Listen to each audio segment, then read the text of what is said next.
많은 분들이 오셨네요. 어제는 서울에서 설명해 놨는데 PT가 전혀 열리지 않는 방송 사고가 일어났는데 마무리를 잘 하고 내려왔습니다. 영어의 가정법 부분에 이런 표현이 있어요. what 땡땡 if 땡땡 what if 땡땡. 만약 뭐뭐라면 뭐뭐 할 텐데. 야, 그때 그 리딩 본부장 그 사람이 말했던 걸 내가 그때 조금만 더 주의 깊게 들었더라면 오늘 와서 이런 후회는 하지 않을 텐데. 저는 오늘 이걸 여러분들에게 던져드리고 싶습니다. 여러분들 그 귀한 시간 1시간을 주셨는데 저희 프로그램이 좋다 나쁘다 이걸로 저희가 1시간을 보내고 싶은 마음은 정말 하나도 없습니다. 오늘 우리가 이 자리에 모인 이유는 뭐예요? 여러분들 저를 위한 자리가 전혀 아닙니다. 오롯이 우리 아이들을 위한 자리예요. 그러면 치열했던 그런 학습이라든지 입시 잠시만 좀 내려주시고요. 오늘 이 자리는 오롯이 우리 아이들을 위한 1시간이었으면 좋겠습니다. 진짜 우리 아이들 인생에 대해서 한 번쯤은 진중하게 생각할 수 있는 그런 시간이었으면 좋겠습니다. 그렇다면 오늘 제 설명회 진행되는 동안에 여러분들이 몇 가지 인지를 먼저 하시면서 1시간의 여행을 함께 떠났으면 좋겠습니다. 먼저 문자를 읽겠다라고 해서 누구나 글을 읽을 수 있다? 우리가 글을 읽고 이해할 수 있는 능력을 흔히 얘기해서 문해력이라고 얘기합니다. 이 문해력이 생성이 되잖아요. 그러면 이제 점점 배경 지식이란 게 확장이 되기 시작을 합니다. 영역별 배경 지식이 점점 넓어지게 되면 여러분들이 이제 원하는 부분이 있어요. 교과서의 본문을 암기의 개념이 아니고 이해의 개념으로 접근을 할 수 있다는 거. 조금 더 나갈까요? 이 문제가 무엇을 요구하는지 인지, 직관 능력이라고 그러죠. 그래서 정답을 찾는 능력이 향상이 된다는 거. 조금 더 나갈까요? 지금 대학의 단락을 일정하는 여러 요소들이 있습니다. 논술, 자소서, 토론, 면접 이 모든 부분들은 교과서 외적인 다양한 영역의 배경 지식을 내가 얼마만큼 갖고 있느냐 그렇지 않느냐고. 물론 공부도 중요합니다만은 어머니들 또 공부가 우리 아이들 인생의 또 전부일 수는 없습니다. 여러분들도 그렇고 저도 그렇습니다. 우리 아이들은 물론이거니와 세상을 살아가다 보면요 많은 문제에 맞닥뜨리게 되어 있어요. 그럼 어떻게 해야 되는 거예요? 판단 내려야 될 거 아닙니까? 결정 내려야 될 거 아니에요? 이 다양한 영역의 배경 지식은 우리 아이들이 인생을 살아가면서 판단을 내릴 때 굉장히 중요한 역할을 한다는 거. 그래서 실제 이 문해력이 우리 아이들의 인생과 학습에 어떤 작용을 하는지 현실적인 눈높이로 오늘 얘기를 한번 나눠보도록 하겠습니다. 제가 오늘 여러분들에게 큰 선물 하나 드리겠습니다. 여러분들이 여기 오신 이유 바로 이것 때문에 오신 거예요. 분당 720자의 문해력을 갖춘 이 아이가 바로 또래의 갑 오브 더 갑이 됩니다. 이 아이가 바로 진짜 수능 역량을 갖추게 됩니다. 제가 분당 720자 얘기를 하니까 그거 속독 개념 아니에요? 아니에요. 분당 720자를 읽고 이해할 수 있는 이 아이가 진정한 수능 역량을 갖춘다는 거 꼭 각인하셔야 될 겁니다. 선생님, 저희 아이는요 학습적인 능력이 조금 우수해요. 그래서 제가 좀 욕심이 나거든요. 어디? 서울대학교. 최소한 연대고대 정도 생각하신다면 분당 1000자 이상의 문해력을 반드시 갖춰야 됩니다. 지금 서울대학교 학생들 평균 분당 백자 수는 1000자가 넘습니다. 아니 도대체 이게 뭐길래 저 강사가 분당 720자, 분당 1000자 이때까지 아무도 얘기하지 않았던 걸 이걸 이토록 강조를 한단 말이야. 오늘 여러분들 이것 때문에 오신 거예요. 여러분들 배경지식 참 좋은 얘기 아닙니까? 그런데 무조건 많이 읽어서 배경지식이 성장한다라면 여러분들 굳이 시간 내서 이 자리에 뭐 하려고 오세요? 집에서 많이 읽히시면 되는 거죠. 어떻게 읽느냐에 따라서 이 배경지식은 완전히 달라질 수 있다는 사실을 참고로 하셔야 될 것 같고요. 질문 하나 드리겠습니다. 여러분들 이 편독은 책을 좋아하는 아이들에게 나타나는 현상이에요? 아니면 싫어하는 아이들에게 나타나는 현상이에요? 싫어하는 아이들에게는 이런 고급 단어를 함부로 쓰는 거 아니에요. 이 편독은 유난히 책을 좋아하는 아이들에게 나타나는 현상 중에 하나인데 이 편독은 한 가지를 깊게 팔 수는 있어요. 그런데 분명한 건요 넓게 파는 데는 한계가 있습니다. 지금은 창의 융합형 교육의 시대라고 합니다. 이 지식, 저 지식 합쳐서 전혀 새로운 지식을 만들어낼 수 있는 이 창의성, 이게 지금 기업이 요구를 하고 있고, 그래서 모든 교육의 지향점 자체가 바로 창의적인 인재 육성에 있더라. 조금 쉽게 설명을 할까요? 지금은요 지식끼리 이제 달라붙기 시작을 하고 있어요. 사회의 IT가, 수학의 인문이 지식끼리 달라붙기 시작을 합니다. 조금 더 쉽게 얘기할까요? 우리 작은 강이라 그러죠. 지류. 이 작은 강이 흘러가면 마지막에 큰 강을 이루듯이 지식의 대통합이 시작된 겁니다. 그래서 통섭형의 인재 육성이 지금 교육의 목표라는 거. 그래서 이 편독도 잘못된 독서 방법 중에 하나다라는 걸 인지하시고 지금부터 광명 독서본상회를 시작하도록 하겠습니다. 세상에는 두 부류의 아이들이 있어요. 책을 아주 사랑하는 아이와 그렇지 않은 아이. 이 책을 사랑한다는 개념은 어떤 개념이냐면 부모의 간섭을 걔네들은 거의 받지 않습니다. 본인들 스스로 그냥 책을 굉장히 좋아하는 아이들. 그런데 이렇게 책을 굉장히 사랑하는 아이들은요, 꼭 초등학교 2학년 2학기나 3학년 초반 정도 되면 나타나는 증세가 하나 있어요. 바로 편독 증세가 그때 두드러지기 시작을 합니다. 그래서 이 책 좋아하는 아이들 가만 놔두잖아요. 그러면 우리 남학생들 같은 경우는 과학, 역사, 전쟁 이쪽으로 잘 빠져나가요. 우리 여학생들은 소설이나 판타지 쪽으로 흘러간 아이들이 굉장히 많습니다. 이때 이제 착각을 하는 엄마들이 간혹 계세요. 왜? 내 아이가 1000페이지가 넘는, 여러분들 1000페이지 두꺼워요 안 두꺼워요? 두꺼워요. 안 읽어들 보셨구나. 어마어마하게 두껍습니다. 300페이지, 400페이지도 굉장히 두껍거든요. 이 1000페이지가 넘는 난야의 연대기 같은 책을 읽고 있으니까 이 아이의 독서 능력, 배경 지식이 굉장할 거라고 생각을 해요. 질문. 방금 제가 설명드렸던 이 1000페이지가 넘는 난야의 연대기는 우리 아이들의 머릿속에 배경 지식하고 직접적인 연관이 있을까요? 없을까요? 물론 흥미, 즐거움, 재미는 줄 수 있습니다. 그런데 배경 지식과 매우 밀접하다라고 보기는 매우 어려운 책. 이런 류의 독서를 우리는 흔히 얘기해서 취미 독서 정도라고 얘기를 합니다. 그러면 여러분들이 한번 생각해 보세요. 현존하는 작품 중에 최고의 취미 독서 어느 정도 수준이라고 생각하세요? 해리포터. 아직까지는 현존하는 작품 중에는 최고의 취미 독서는 역시 해리포터더라. 여러분들이 이 자리에 오신 이유, 독서는요, 방금 제가 설명드렸던 그런 류의 취미 독서와 기획 독서라는 게 있습니다. 이 기획 독서가 뭐냐면 여러분들 아마 대학에서 전공들 하셨을 거예요. 정치, 경제, 사회, 문화, 환경. 어머니, 환경서 읽으면서 막 감동의 쓰나미가 물밀 뛰셔오고 그래? 그러진 않죠? 딱딱하죠? 딱딱하지만 내가 그걸 읽고 이해할 수 있는 문해력이 있으면 그게 이제 내 머릿속에 바탕 지식, 배경 지식으로 자리를 잡는 거예요. 이런 비문학이라든지 인문이라든지 고전이라든지 이런 류를 읽고 이해할 수 있어야 이걸 진정한 기획독서 능력이라고 얘기하고요. 이 기획독서 능력만이 배경 지식이라는 걸 확장시킬 수가 있습니다. 아까 제가 잠깐 설명드렸다시피 영역별 배경 지식이 점점 넓어짐으로써 이 교과서를 암기가 아닌 이해가 된다는 건 자기주도 학습을 할 수 있다는 얘기예요. 이 문제가 무엇을 요구하는지 직관 능력이 그만큼 성장이 되는 거고요. 그리고 아까 대학의 당락을 결정하는 여러 요소들, 논술, 자소서, 토론, 면접이고 교과서 아닙니다. 교과서 외적인 다양한 영역의 배경 지식을 얼마만큼 갖고 있느냐, 그렇지 않느냐. 그래서 실제로 저 문해력을 통한 배경 지식의 확장이 우리 아이들의 인생과 학습에 작용하는 부분을 지금부터 천천히 얘기를 한번 풀어보도록 하겠습니다. 먼저 우리 아이들 인생과 관련된 부분입니다. 인생인데 기업이라는 표현을 썼어요. 이제는 그래야 된다네요. 우리 아이들이 사고가 나지 않는 한은 무조건 100세 이상을 살아가야 되는 그런 시대가 이제 와버렸습니다. 그러면 그만큼 일을 많이 해야 된다라는 의미에서 기업에서의 기획독서라는 표현을 썼고요. 저는 먼저 타이틀을 이렇게 한번 정해봤어요. 출제할 것이냐 숙제할 것이냐. 조금 쉽게 설명할까요? 네가 이끌고 갈래? 아니면 누군가 시키는 일만 열심히 하면서 따라갈래? 뭐 이 정도로 해석하시면 될 것 같아요. 자, 어렵지 않아요. 저는 절대 어려운 걸 질문하지 않아요. 제가 질문 한번 해보겠습니다. 문제를 한번 맞춰보시기 바랍니다. 이게 뭐예요? 아니 제가 무서워요. 저도 사실 안타까워요. 이 코로나 때문에 2년이 넘도록 지금까지 이 마스크를 끼고 강의를 하다 보니까 사실 이 마스크 뒤편에 숨겨져 있는 이 장동건의 모습을 보여드리지 못하면 너무 안타깝습니다. 무섭지 않아요. 이게 어렵지도 않을 거 아닙니까? 뭐예요? 휴대폰. 그래요. 그냥 그렇게 대답하시면 돼. 30대, 40대는 대부분 이걸 핸드폰, 휴대폰이라고 얘기를 하더라고요. 저처럼 이제 나이가 조금 들어가면 이제 전화기 이런 단어를 씁니다.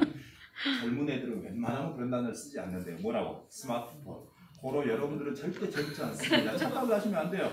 이 스마트폰을 제일 먼저 만든 사람이 누구예요? 바로 이 잡스라는 사람이 아이폰이라는 스마트폰을 세상에서 제일 먼저 만들어냅니다. 그러면서 세상에 툭 던지면서 이런 거짓말을 한번 했어요. 자기의 아이폰은 테크놀로지, 이 과학기술 위의 리버럴트, 인문학의 교차는 이 중간에 탄생이 됐다는 거예요.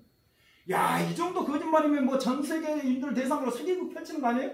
아니 여러분들, 저거 기계덩어리잖아요. 과학기술이잖아요. 그런데 자기 아이폰을 세상에 툭 던져놓으면 사람들이 제발로 저 속에 들어가서 소셜도 구성하고 앱도 만들고 네트워크도 형성하면서 전 세계 사람들과 24시간 소통하며 살 거다라는 걸 생각을 해낸 거예요. 그게 가능할 수 있었던 이유는 뭐냐면 무선 인터넷의 발달 때문에 그렇습니다. 무선 인터넷이 된단 말이야? 그럼 저 속에 TV를 한번 집어넣어볼까? 나는 음악을 굉장히 좋아하거든? 음악이란 앱을 여기다가 한번 넣어볼까? 야, 디지털 카메라 그거 가지고 다니기 귀찮잖아. 그걸 한번 넣어볼까? 이걸 생각을 해낸 거예요.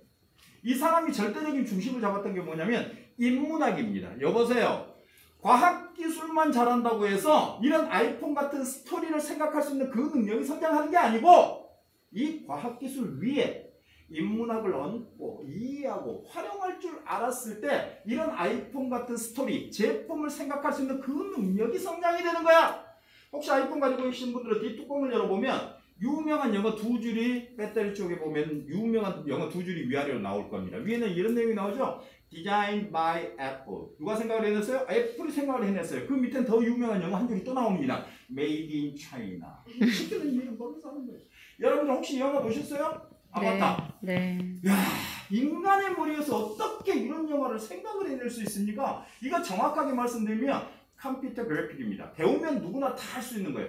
제가 이거 조사를 하다가 좀 깜짝 놀랐습니다. 제가 딸아이하고 관련된 일들이다 보니까 이런 데에 좀 관심이 많은데요. 여러분들 만화를 잘 그린 나라가 어디죠? 만화?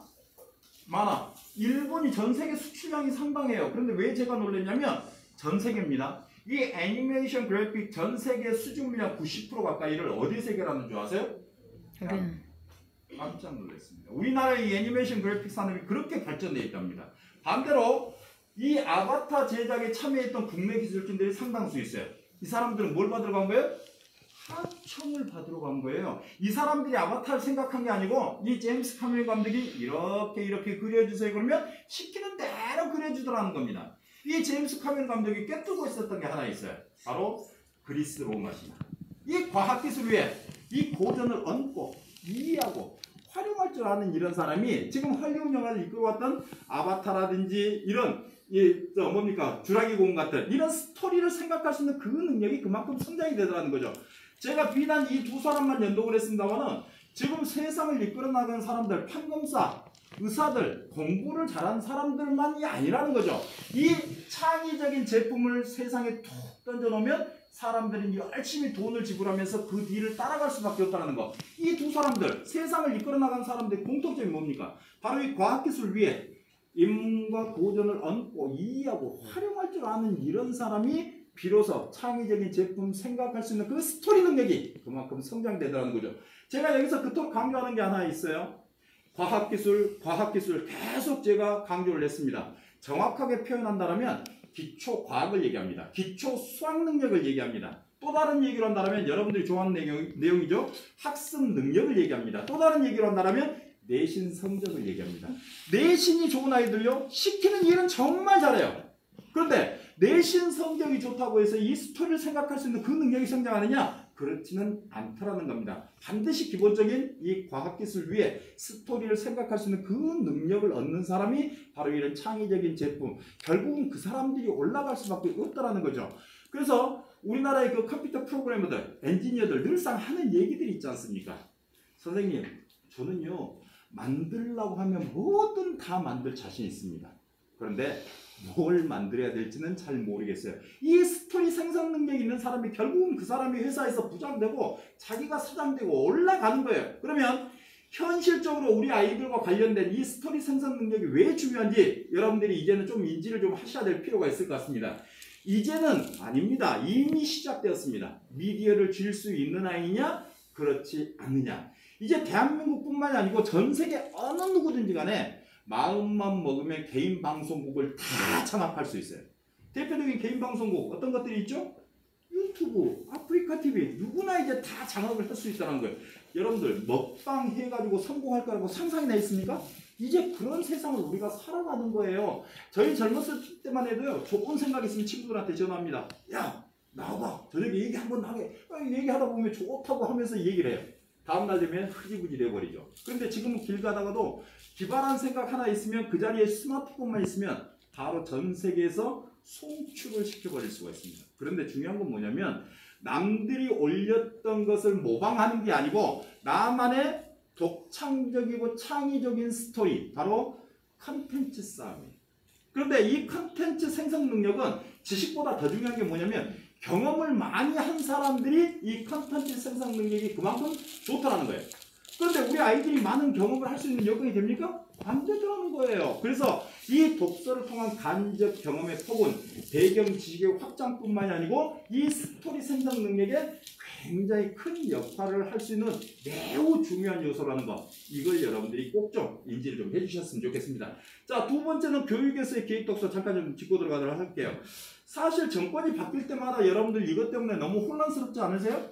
아니, 문재인 정부 때도 고교 학점제에 대한 중요성을 역설을 해서 2025년도부터 본격적으로 들어간다고 했는데 윤석열 정부로 넘어서면서 인수위원장 했던 양반이 누구죠? 안철수 씨. 안철수 씨가 이 얘기를 합니다. 이 고교 학점제 이것도 손을 좀 봐야 되고, 저 지금 성대 모사를 하고 있는데 또 수능도 이거 확대를 시켜서 정시를 2번을 이런 얘기를 합니다. 여러분들 이미 지방대학교는요 벚꽃 피는 순서대로 지금 소멸되어 가고 있어요. 그러다 보니까 이 사람이 그러면 좀 보완을 해서 나중에 발표하겠습니다. 이딴 식으로 얘기를 합니다. 그러면서 이번에 교육부 장관 후보자는 또 뭐라고 얘기합니까? 고교 학점제에 대한 중요성을 또 역설을 해. 아니 도대체 우리는 어떻게 맞춰줘야 되는 거예요? 매번 정부 바뀔 때마다 이걸 모든 것을 거기에 따라가야 된다는 얘기예요? 저는 오늘 이 시간 이후로 여러분들에게 정리를 하나 해드리겠습니다. 절대 다음 정권이 돌아와도 그 다음 정권이 돌아와도 정권 할아버지가 와도 변하지 않는 두 가지가 있어요. 무슨 일이 있어도 변하지 않는 그 두 가지. 그것만 여러분들이 가지고 계시면요 아무런 흔들릴 일이 없다는 거. 여러분들 자녀들이 초등학교 때까지만 해도 여러분들 종교를 다 따라갑니다. 그죠? 예수님 믿으라면 믿잖아요. 부처님 믿으라면 믿잖아요. 중학교 올라가는 순간 종교가 바뀝니다. 새로운 신을 하나 영접을 하게 될 거예요. 어떤 신은? 바로 이제 이분을 영접을 하게 됩니다. 무슨 얘기예요? 내신 성적이 좋은 아이가 선택의 폭이 넓은 건 동양이건 서양이건 옛날이나 지금이나 전혀 변함없습니다. 그게 절대평가냐 상대평가의 차이일 뿐이지 성적 좋은 아이가 이 아이들의 선택의 폭이 넓다는 건 앞으로도 절대 변함없어요. 여러분들 서울대학교는 어떤 애들이 가는 거예요? 서울대학교. 안 가보셨구나. 저도 안 갔습니다. 못 갔습니다. 대한민국에서 가장 공부 잘하는 아이들이 가는 데가 서울대학교 아닙니까? 그런데 여러분들에게 희망을 하나 드릴게요. 아니 세상에 이 서울대학교를 감히 3등급 4등급 정도 되는 애들 10명 내외가 해년마다 수시 전형으로 들어가고 있습니다. 벌써 가능성이 돋보인가요? 가능성이 보여요? 여러분들 10명이면 많아요 적어요? 정원 3,000명에서 10명이면 세상에 이런 일이 정도는 나와야 됩니다. 곤충에 대해서 박사님보다 더 잘 알아. 새에 대해서 유무부 교수보다 더 잘 알아. 그 정도의 스펙이라면 여러분들 자녀들 3등급 4등급 가지고 준비하셔도 전혀 걱정 없다라는 거. 그게 아니라면 몇 등급? 절대 변함없어요. 내신은 무조건 1번입니다. 그리고 여러분들 상식적으로 한번 생각해 보세요. 내신 성적이 좋은 아이가 수능을 잘 칠 가능성 높다 낮다? 그걸 말이라고 합니까? 당연히 높지. 변함없어요. 무슨 일이. 그런데 여러분들이 한 가지 정리하셔야 될 게 있습니다. 일반적인 학습은요. 읽고 이해하는 개념이에요. 그런데 독서는 그보다 한 걸음 더 나가서 읽고 이해하고 생각하는 사고력까지 확장을 하기 때문에 공부의 근력뿐만이 아니고 이 스토리 생성 능력까지 갖추게 된다라고. 그래서 또 이 독서력이 기반된 아이들은 공부가 쉽다라고 얘기하는 이유가 바로 거기에 있다는 거. 그러면 선생님 두 번째 핵심 요소는 무엇입니까? 여러분들이 오늘 여기 오신 이유이기도 합니다. 바로 면접. 당락을 결정하는 매우 중요한 요소. 면접. 맞네. 내가 생각했던 거하고 맞네. 대학의 당락도 거의 면접. 그리고 일반적인 기업, 대기업이 됐든 공기업이 됐든 아니 우리 그 공무원조차도 모든 당락 자체가 면접인데 저 선생님도 똑같이 얘기하네? 그러면 오늘 우리 설명이 끝나고 나서 달려갑시다. 어디로? 스피치 학원이라고 얘기하는 엄마. 저는 뒤통수에다 대놓고 분명히 얘기할 거예요. 바보라고. 아니 대학이 말 잘하는 아이들 뽑는 곳이에요. 이제 여러분들 이 면접은요 단시간에 해결할 수 있는 스펙이라든지 부모의 찬스를 쓸 수 있는 것은 더더욱 아니라는 거 분명히 알고 준비를 하셔야 됩니다. 면접 물론 지금은 논구술 면접도 있습니다만 면접은 크게 두 가지 형태로 나눠집니다. 일반 면접과 심층 면접 이렇게 두 가지로 나눠지는데요. 질문 하나 드릴게요. 여러분들은 이 일반 면접과 심층 면접 중에서 어떤 걸 가까이 하고 싶지 않으세요? 심층. 근데 인생이 꼭 그렇습니다. 그게 중요합니다. 그런데 매우 중요한 건 분명히 맞아요. 그런데 저는 오늘 이걸 여러분들에게 설명드리지 않고 여러분들 자녀와 관련될 수밖에 없는 걸 설명드리겠습니다. 바로 AI 면접. 제 딸아이가 2년 전에 봤던 AI 면접. 앞에다 수식어를 하나 넣어놨네요. 피도 눈물도 없는, 다른 말로 하면 인정사정 없는. 왜? 이 AI는 사람이에요? 기계예요? 컴퓨터예요. 지가 배웠던 대로 판단을 내려버리는 컴퓨터입니다. 그래서 우리 아이들이 하는 얘기가 있죠. 아니 사람이 나를 떨어뜨리는 것도 기분 나빠 죽겠는데 이제는 기계가 나를 떨어뜨리는 그런 시대가 이제 와버렸습니다. 여러분들 몇 년 되었는데요. 우리 그 바둑기사 이세돌이를 이겼던 AI가 하나 있어요. 뭐가 있었죠? 알파고. 이 알파고는 컴퓨터예요. 엄청난 똑똑한 컴퓨터인데 이 똑똑한 녀석이 공부를 했습니다. 어떤 공부를? 그동안에 이세돌이가 도를 놨던 그 길을 수천, 수만, 수십만을 공부를 했어요. 그런데 더 웃긴 건 그렇게 똑똑한 그 알파고를 한 번 이겨낸 이세돌이의 머리는 나는 어떤 머리인지 난 그게 더 궁금해요. 얘도 지금까지 공부를 하고 있습니다. 면접과 관련된 4가지 인재 분석을 지금도 공부를 하고 있는데요. 400여 편의 논문 이거에 대해서 열심히 지금도 공부하고 있습니다. 우수 면접관들이 판단 내렸던 그 결과를 지금도 학습을 하고 있고요. 직군별 보성과자, 이 기업별 커스터마이징을 분석을 해서 이 응시생의 안면 근육의 떨림, 단어와 단어의 간극 사이는 일정한지, 이 질문의 핵심어는 사용하고 있는지, 문제 해결 능력은 있는지, 창의적인 생각은 뿜어내고 있는지 모든 부분들을 판단해서 이 결과가 나오는데요. 더 무서운 거 하나 말씀드릴게요. 이 응시생은 우리 회사 어느 부서의 누구와 몇 프로 일치까지도 떠버립니다. 지금 현재 우리나라 기업에서 사용하고 있습니다. 현대자동차, 한국타이어. 그러나 그들은 이렇게 얘기를 합니다. 아닙니다. 이걸로 모든 걸 판단 내리지는 않습니다. 단지 참고만 할 뿐입니다. 왜 참고만 할까요? 지금도 공부를 하고 있는 중이기 때문에요. 그런데 너무 실제로 좋은 결과를 안기고 있답니다. 우리나라의 지금 현재 AI 면접 사용 비율이 기업 기준으로 했을 때는 거의 20% 가까이 지금 현재 올라가 있습니다.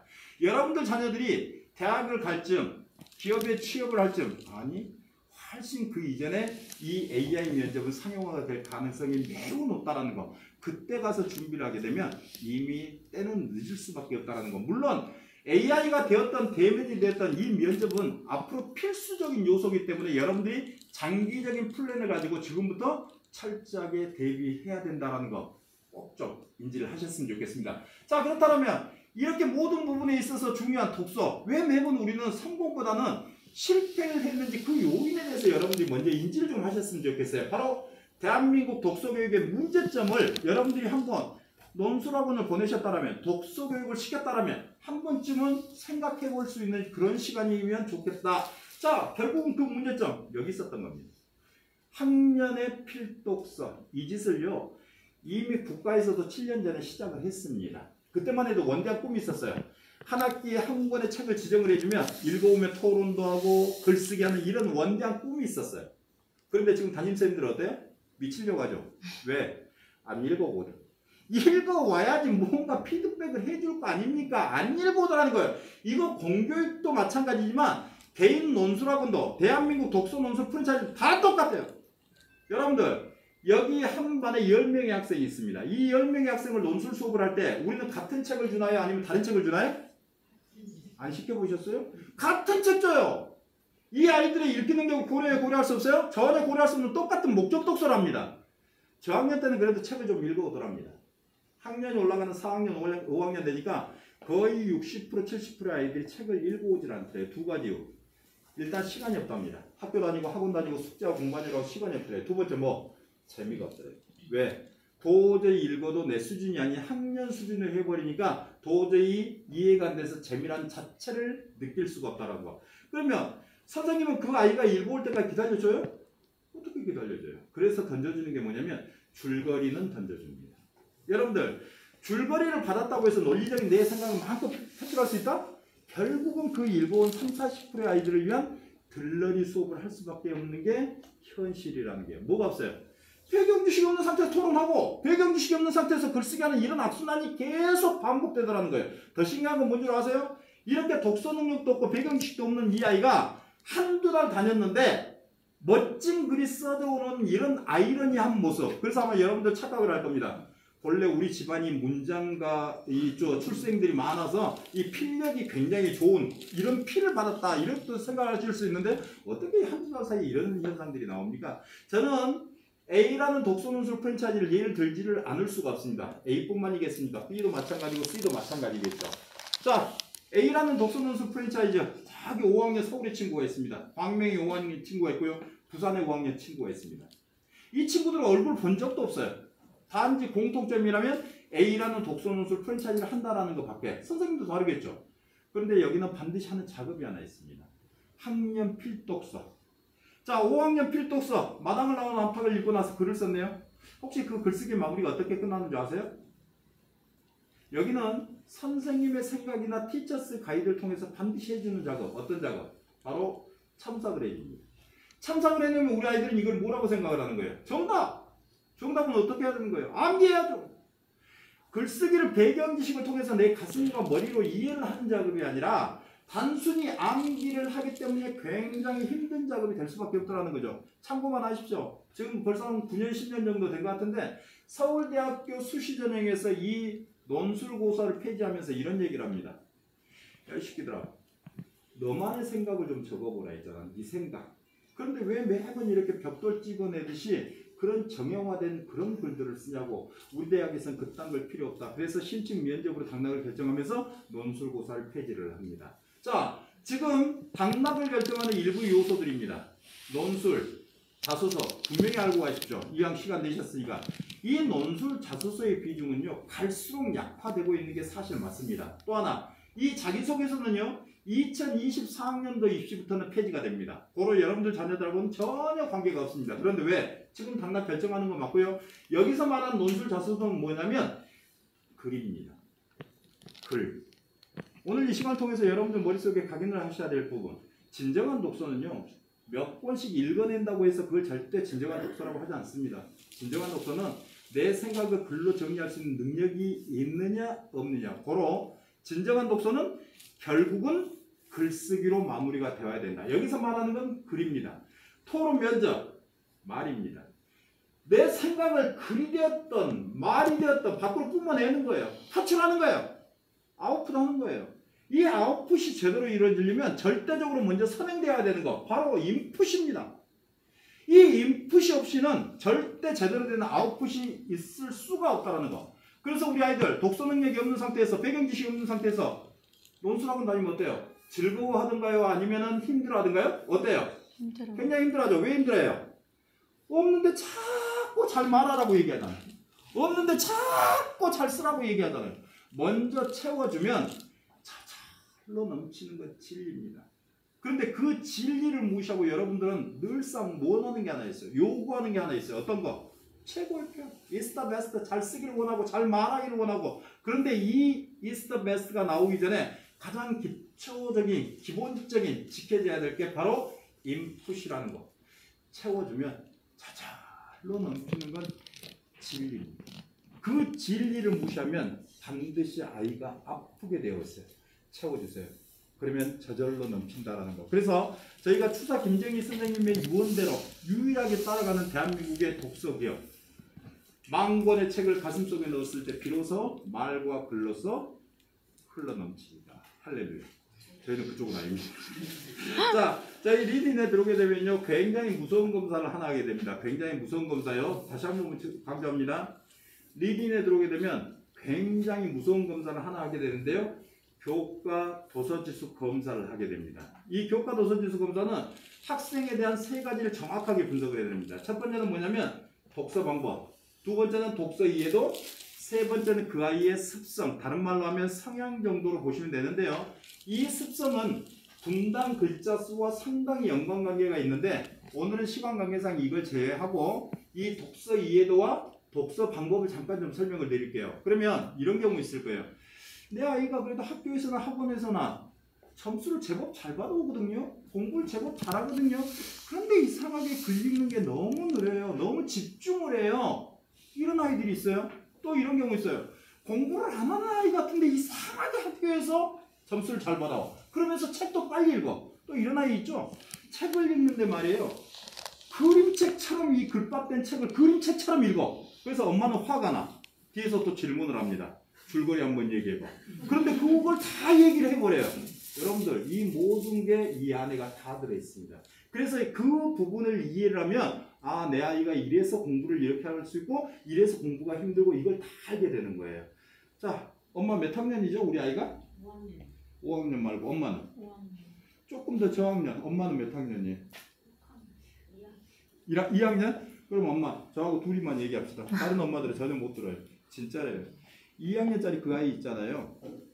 해당 학년의 교과서를 읽고 그 이해할 수 있는 문해력이 어느 정도냐에 따라서 그 아이의 학습 이해 능력이 어느 정도 되는지 솔직히 알고 싶어요, 안 알고 싶어요? 100% 나옵니다. 100% 나옵니다. 해당 학년의 교과서를 읽고 이해할 수 있는 문해력이 점수에 따라서 중이냐 중상이냐 상이냐 중이냐 중하냐 하냐에 따라서 그 아이의 학습 이해 능력이 어느 정도 되는지 정확하게 나와요. 또 두 번째, 독서 방법. 책을 좋아하는 아이인지 싫어하는 아이인지, 좋아한다라면 이 아이가 편독을 하고 있는지 학습 만화에 빠져 있는지 건성 읽기 하는지 다 나와버려요.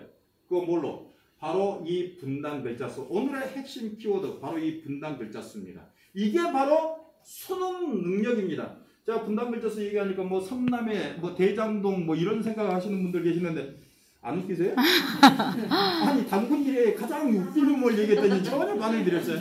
이 분당 글자수가 바로 수능 역량인데요. 1분 동안 읽은 글자의 양. 이 양이 많으면 많을수록 당연히 이 아이의 독서 능력과 문해력은 탁월한 아이입니다. 반대로 이게 줄어들면 줄어들수록 당연히 이 아이의 독서 능력과 문해력은 엉망인 상태라고 보시면 돼요. 자, 이 독서 방법은 크게 네 가지 형태로 나눠지는데요. 크게 네 가지 형태로 나눠집니다. 음독, 속 빠른 낱글자, 속 빠른 낱말, 정독. 독서 방법은 이렇게 크게 네 가지로 나눠져요. 먼저 이 음독. 음독은 여러분들 아시다시피 밖으로, 겉으로 소리 내면서 또박또박 읽는 걸 우리가 음독이라고 얘기를 합니다. 흔히 천자문 정도 생각하시면 돼요. 하늘, 천, 따지. 이 음독의 분당 글자 수가 300자 내외 정도 나옵니다. 오늘 혹시 시간이 되신 분들은 집에 돌아가셔가지고 초식을 한번 켜놓고 또박또박 한번 읽어보시기 바랍니다. 그 윗단계가 뭐냐면 속 빠른 낱글자. 속으로 웅얼거리면서 한 글자씩을 집중해서 읽는 형태를 우리가 속 빠른 낱글자라고 얘기하는데요. 이 속 빠른 낱글자는 분당 300에서 500자를 읽고 이해할 수 있는 능력. 물론 이 글자 수에 따라서 도입, 진행, 숙성 또 분류가 됩니다만은 그것까지는 여러분들 하지 마시고 오늘은 이 속 빠른 낱글자는 1분 동안 300에서 500자 정도를 읽고 이해할 수 있는 능력이 이 정도만 인지를 한번 해보세요. 그 윗단계가 낱말입니다. 이제 단어, 어휘 점점 확장되고 있죠. 이 낱말의 분당 글자 수가 500에서 750자를 읽고 이해할 수 있는 능력. 이게 다 필요 없어. 다 필요 없고 내 아이는 정독 능력만 되면 돼. 정독. 독서에서 말하는 정독은 정확하게 읽는다의 개념이 아니에요. 우리가 책을 읽을 때 물 흐르듯이 막힘없이 쭉 읽고 흘러가도 그 내용을 이해할 수 있는 능력을 정독 능력이라고 얘기합니다. 이 물은 거꾸로 다시 돌아가요? 안 돌아가요? 안 돌아가죠. 그렇게 읽어내도 그 내용을 파악할 수 있는 정도의 능력, 그걸 정독 능력. 정독은 분당 750자 이상을 읽고 이해할 수 있는 능력을 정독이라고 얘기하는데요. 이 정독부터 매우 재미난 현상이 실제로 이제 나옵니다. 여러분들이 아는 아이들 맞습니다. 이 정독 애들은요, 엄마의 간섭을 거의 받지 않는 아이들, 본인들 스스로 책에 굉장히 몰입한 아이들, 책을 굉장히 좋아하는 아이들. 두 번째, 이 정독 애들은요, 책도 좋아하지만 학교 성적이 우수한 아이들이 대부분이에요. 예, 맞습니다. 책을 좋아하는 아이들이 공부도 잘한다더니 그 애들이 거의 여기가 있습니다. 또 하나, 이 정독 애들은요, 유난히 자기가 좋아하는 장르, 즉 편독 증세가 두드러진 아이들도 많은 데가 바로 이 정독입니다. 그런데 이 정독 안에 묵독이란 단계가 또 하나 있어요. 묵독. 이 묵독은 문장을 통으로 봤는데 그걸 후디업에서 그림판처럼 봤는데 전두엽에서 바로 즉독즉해를 해버려요. 문장을 그냥 통으로 이해하는 개념. 어마어마하죠? 분당 글자 수가 1400자, 1800자, 2400자, 3200자. 어마무시한 도저히 정독 애들이 따라올 수 없는 책 위에 군림하는 신. 그런데 얘네들은 독특한 아이들입니다. 여러분들하고는 개념이, 생각이 완전히 다른 좀 또라이급들 있죠? 좋은 쪽으로. 좀 다른 세상의 아이들이에요. 어때요? 이 묵동 애들은 또래들하고 수준이 맞을까요? 안 맞을까요? 안 맞아요. 학년이 올라가면 올라갈수록 더 수준이 안 맞습니다.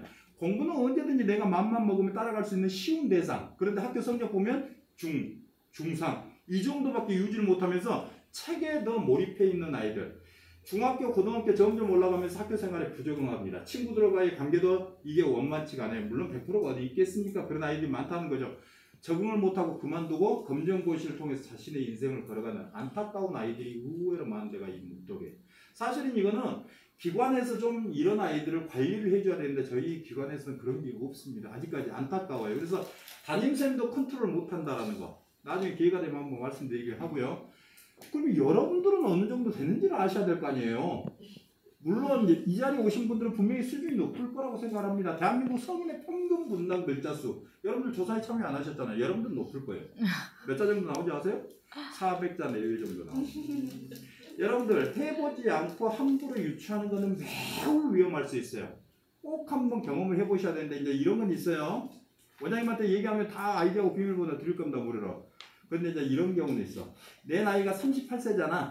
그래서 고3에 해당된 신레벨을 값없이 하잖아요. 국어를 전공하지 않는 나는 고통을 맛볼 수가 있으니까 5레벨을 가지고 꼭 한번 해보시기 바랍니다. 그러면 놀라운 여러분들의 결과를 보시게 돼요. 대부분 다 독서에도 높게 나와요. 그런데 분단 글자 수가 300자, 400자 보면 여러분들의 모습을 보시게 될 겁니다. 아닙니다, 선생님. 저는 옛날에도 그랬고 지금도 그랬고 책 굉장히 좋아합니다. 여지없이 그분들 600자, 700자. 저희 학부모님 중에는 1300자까지 실제로 나오신 분이 계십니다. 일단 오늘은 대한민국 성인 평균으로 갑시다. 여러분들 몇 자? 400자. 그런데 초등학교 2학년짜리 내 딸아이가 600자가 나왔어. 헐. 850자 정독이 나왔어. 대박이죠. 2400자 묵동이 나오네? 학교를 그만둘라나? 여러분들이 그 바쁘신 시간 빼서 이 자리에 오신 이유를 지금부터 두 눈 똑바로 뜨고 확인하시기 바랍니다. 첫 번째 아이입니다. 초등학교, 중학교 3학년 때 들어왔던 아이입니다. 중3 때 들어왔던 이 아이 총 점수 200점 만점에 190점. 퍼센테이지로 환산하니까 95%. 저희들은 65% 이상이면 비교적 학습 능력이 우수하다고 판단을 합니다. 그런데 이 아이는 95%. 예, 여지없이 보면 집중력과 직관력이 타의 추종을 불허하는 전형적인 본성이. 얘는 중3 내내 전교 5등급을 단 한 번도 떨어진 적이 없는 학습으로는 굉장히 우수한 아이가 맞습니다. 누가 봐도 공부 잘하게 생겼네요. 그런데 뭐가요? 분단 글자 수가 480자.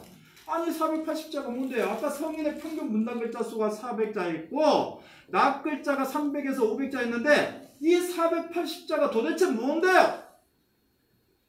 수능 1교시 어떤 과목이 있죠? 언어요. 국어 영역이 있습니다. 국어 영역은 총 몇 페이지로 출제가 되나요? 16페이지로 출제가 됩니다. 주어진 수험 시간은 몇 시간인가요? 1시간 20분입니다. 80분. 이 80분의 범주 내에 16페이지를 해결하기 위해서는 이 한 페이지를 5분 안에 읽고 이해할 수 있는 문해력이 있어야 됩니다. 그래서 권장하는 최소의 분단 글자 수가 바로 720자입니다. 480자가 나온 이 아이 기껏해야 5분의 4, 4분의 3 정도밖에 해결 못하고 시간 부족했다고 얘기하는 얘가 바로 이 아이입니다. 그래서 우리 늘 수능 1교시 끝나고 나면 대습을 내죠. 지문의 길이가 너무 길어서 시간이 부족했다. 작년 같은 경우는 지문은 길지 않았어요. 우리 철학자 해겔 지문 자체가 난도가 이때까지 역대급. 그래서 시간이 부족. 이 아이는 중학교 때까지 공부 잘하니까 당연히 고등학교 올라가서도 내신 성적은 1, 2등급 아무런 문제 없습니다. 그런데 첫 번째 치르는 그 모의고사에서 언어 2등급, 3등급은 기본에 심지어 4등급까지 떨어지는 사례가 있어요. 이때서야 발등에 떨어진 불 그때서야 준비합니다. 이렇게 되면 굉장히 힘들어져 버려요.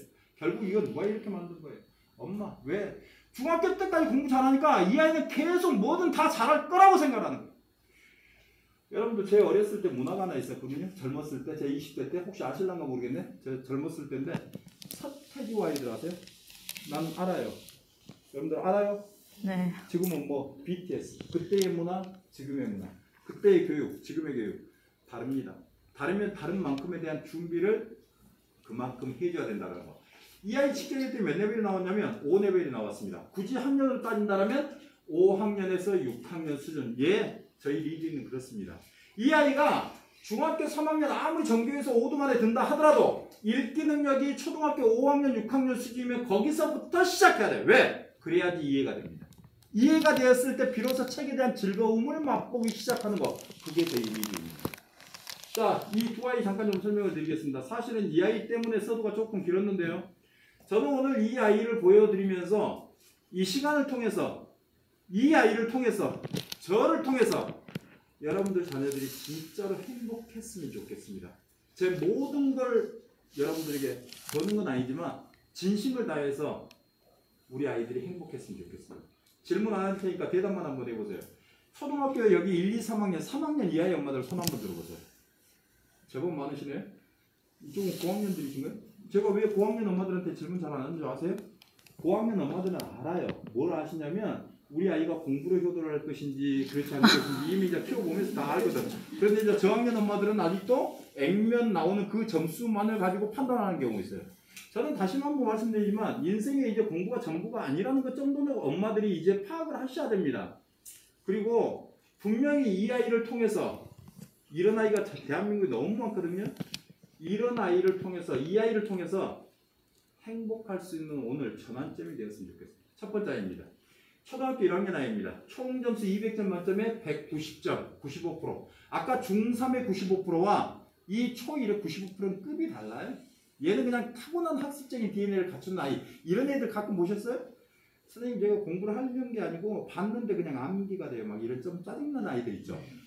대한민국 그런데 이런 아이가 의외로 많습니다. 그런데 이거보다 더 중요한 게 뭐냐면 분당 748점. 아까 여러분들 몇 점? 그럼 이건 하셔야 돼요. 학년별 교과 지수라는 게 있어요. 선생님 1학년에 교과서를 읽고 이해하는데 무리가 없으려면 어느 정도 나와야 됩니까? 분당 200자 내우면 전혀 읽고 이해하는데 무리가 없습니다. 그런데 이 아이는 거의 4배에 가까운 748자 낱말 숙성 부분에 해당되는 어마무시한 아이. 이런 아이는 굳이 엄마가 책 읽으라는 잔소리 할 것 같아요? 안 할 것 같아요? 아이고 안 합니다. 학교 갔다 오고 학원 갔다 오면 본인 스스로 앉아서도 수권씩 읽어내는 전형적인, 그래요 누가 봐도 독서 능력도 학습적인 이해 능력도 대단한 아이 같은데 굳이 이걸 리딩이나 다른 프로그램에서 관리를 해야 될 이유가 뭐가 있습니까? 이렇게 저학년 때 책을 굉장히 좋아하는 아이들은요 두 가지 맹점으로 빠져나갈 수 있는 가능성이 매우 높습니다. 첫 번째는 뭐냐면 이런 아이들은 앉은 자리에서도 수권씩 읽어내는 거 아무런 문제 없어요. 그런데 뭘 싫어할까요?